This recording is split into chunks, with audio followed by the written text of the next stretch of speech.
It's now common knowledge that the labor factor is becoming more flexible in response to changes in port production and supply processes triggered by technological explosion, and that lower unskilled labor requirements but increases demand for skilled and specialized labor.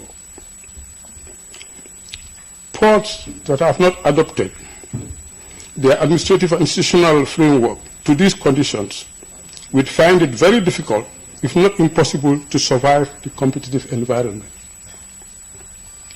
Furthermore, new investments in Banjul Port must respond to amendments in sea transport standards that are influencing the skill requirements pertaining to cargo handling technologies. As a result, retraining and re-educating of port employees is now a necessity. The validation of this roadmap for the dock workers' labor scheme is a very important step toward introducing regulatory and economic framework conditions that promote Banjul Port's competitiveness. If successfully implemented, it would enable the dock labor force to better adapt and respond to the increasing cargo capacity trends that require utilization of port-side equipment, mechanization, and automation of cargo handling. It will also help in the reduction of transport costs and ship waiting time.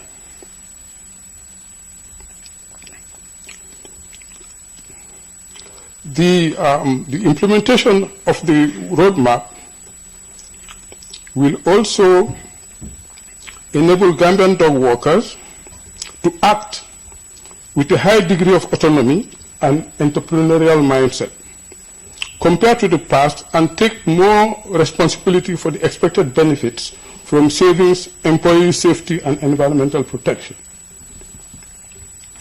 The successful implementation of this roadmap will have a significant impact on both port employment and working conditions, as well as minimizing the unexpected costs, such as lack of dock workers during increased demand or weekends, leading to delays in ship loading and unloading.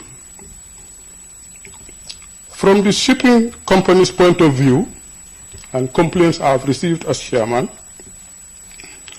cargo damage during loading and unloading is attributable to inadequate dock worker training and is of major concern. Thus, improving the labor factor is important not only in the efficiency but also effectiveness. It will reduce strike frequency and cost to ship owners due to ship delays, loss of revenue for the carrying and forwarding logistic companies, cargo and business owners associated with the production chain. Finally, I urge this August gathering to bear in mind that as a multi-purpose port handling containers, liquid bulk, other cargo and passengers, Banjul Port is expected